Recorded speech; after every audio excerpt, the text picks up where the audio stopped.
Assalamualaikum warahmatullahi wabarakatuh. Okey, kali ini kita belajar. Murid-murid Ustaz sudah bersedia untuk belajar pada hari ini berkaitan dengan keunggulan sifat tabligh Nabi Muhammad sallallahu alaihi wasallam.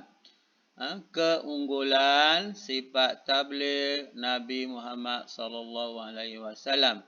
Apa sifat tabligh? Sifat tabligh ini maksud apa? Sifat tabligh ini adalah menyampaikan. Salah satu sifat wajib bagi Nabi iaitu menyampaikan ilmu. Menyampaikan ilmu, wahyu tentang Islam. Okey, yang pertama, di sini ada situasi dan cabaran. Ada 4 di sini. Ada 4 sini, beri perhatian. Kita tengok buku teks masing-masing dan dengar penerangan Ustaz. Tengok di video ni pun boleh. Tengok sambil itu tengok di buku teks untuk buat rujukan kembali. Okey, yang pertama, Nabi Muhammad berlaku peristiwa dakwah secara sulit dahulu. Nabi melaksanakan dakwah secara sulit kepada ahli keluarganya. Okay. Nabi Muhammad, okay, tengok teks Ustaz baca. Nabi Muhammad sallallahu alaihi wasallam memulakan dakwah kepada orang yang rapat dengan baginda setelah diperintahkan Allah Subhanahu wa taala. Iaitu siapa? Keluarga rapat. Khadijah binti Khuwailid, Abu Bakar As-Siddiq, Ali bin Abi Talib dan Zaid bin Harisah radhiyallahu anhum memeluk Islam. Ini orang yang kaum rapat-rapat yang dapat hidayah Allah Taala. Kemudian cabaran dia, ada yang tidak menerima dakwah baginda. Ada yang tak menerima dakwah baginda. Termasuk Abu Talib, bapa saudara Nabi Muhammad sallallahu alaihi wasallam sendiri.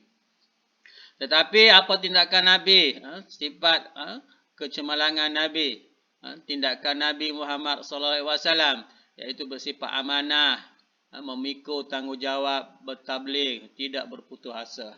Ini sifat Nabi yang perlu kita contohi. Dia tidak berputus asa dalam menjalankan dakwah menyebarkan Islam. Sama juga kita lah. Jangan berputus asa. Jika gagal satu kali, kita teruskan berusaha. Minta Allah Ta'ala mudah-mudahan kejayaan akan dapat. Yang kedua iaitu situasi peristiwa di Bukit Safa. Peristiwa di Bukit Safa. Tengok buku teks. Iaitu tengok Nabi Muhammad sallallahu alaihi wasallam naik ke Bukit Safa menyeru penduduk Mekah beriman kepada Allah Subhanahu wa taala. Nabi Muhammad berdakwah di Bukit Safa. Apa tindakan kaum musyrikin, sambutan dia? Okey, perhatian murid-murid semua. Lepas ini keempat isi pelajaran kita hari ini ada soalan dalam buku aktiviti. Beri perhatian. Nanti kalau tak beri perhatian susah nak menjawab. Okey, rujuk balik. Okay, apa berlaku di peristiwa di Bukit Safa ini? Cabaran kepada Nabi kita Muhammad. Okay. Kaum musyrikin marah. Kaum musyrikin marah, mencaci Nabi, menghina dan memulau Nabi Muhammad sallallahu alaihi wasallam dan keluarga. Abu Lahab, bapa saudara Nabi Muhammad sallallahu alaihi wasallam, selalu menyakiti baginda. Selalu menyakiti baginda. Bapa saudara dia sendiri ni, Abu Lahab ni. Tercatat dalam surah At-Tabbat yada Abi Lahabin wa Tabb tu. Celakalah kepada Nabi Abu Lahab dan isterinya. Apa tindakan Nabi yang di sebelah ni? Beliau, baginda, sangat bersabar. Sangat sabar dan tenang menghadapi cabaran. Merancang strategi dakwah yang lebih meluas. Ada cabaran di kalangan keluarga dia sendiri. Tapi Nabi Muhammad Nabi Muhammad tidak berputus asa dan malah merancang lagi strategi untuk nak menyebarkan dakwah dengan bijaksana. Okey, itu yang kedua. Okey, pertama tadi dakwah secara sulit, secara rahsia di kalangan keluarga. Yang kedua, peristiwa di Bukit Sapan menyeru kepada orang kafir Quraisy pada masa itu. Okey, tengok yang ketiga, surat sebelah. Nabi Muhammad SAW pergi pula peristiwa di Taif ni. Taif ni adalah satu daerah di negeri Arab, Taif. Kawasannya sejuk. Siapa yang pergi ke Mekah buat umrah dapat berpeluang pergi ke Taif. Okey, semasa di Taif, baginda berdakwah menyampaikan ajaran Islam. Nabi pergi ke Taif ni. Tempat ni sejuk ni. Selesa. Ustaz pun dah pergi sana ni. Okey, cabaran. Apabila berada di sana, apa yang Nabi hadapi di sana? Diejek, dihina dan dilontar batu sehingga cedera dan berdarah. Begitu sekali cabaran Nabi Muhammad. Kita ni dah dalam zon selesa. Tenang dalam kita mengamalkan ajaran Islam. Nabi dengan berlumuran darah menyebarkan agama Islam sehingga sampai kepada kita sekarang. Sangat bersyukurlah kita ini sekarang. Anda semua, ustaz sendiri bersyukur. Cuma kita perlu amal je amalan ilmu yang kita ada. Nabi berperang. Allahu Akbar. Semoga Allah mencucurilah kita semua. Dengan kita mengikuti sunnah Nabi kita. Apa tindakan Nabi semasa itu? Tengok ni. Semakin cekal berdakwah dan tidak membalas dengan kekerasan. Walaupun penduduk Taif ini menganiaya Nabi, menghina Nabi, sehingga Nabi dilontar batu sehingga berdarah keluar di badan Nabi, cedera.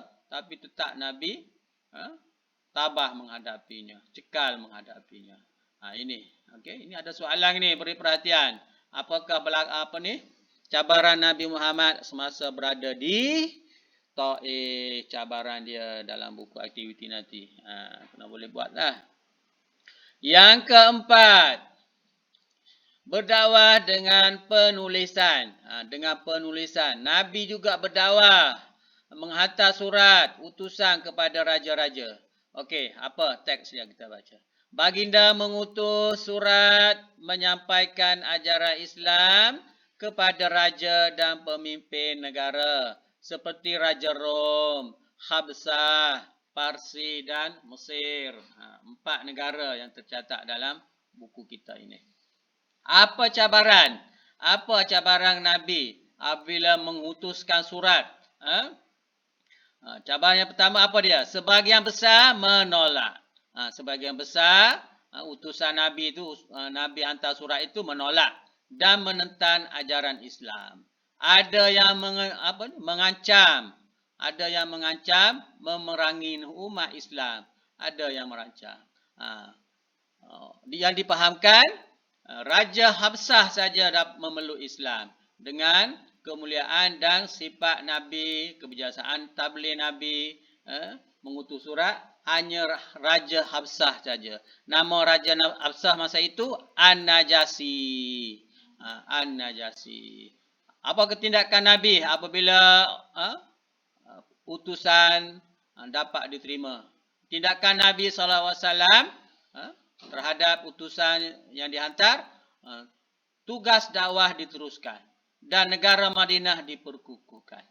Walaupun ada yang menentang, tapi tetap juga Nabi kita Muhammad SAW ini meneruskan dakwah dan mengatur strategi seterusnya, iaitu semasa beliau berada di Madinah kemudian. Itu sajalah untuk penerangan Ustaz berkaitan dengan keunggulan sifat tabligh Nabi semasa dalam menjalankan dakwah. Kemudian lepas ini buat latihan di buku aktiviti. Rujuk di sini aktiviti. Sekian, terima kasih.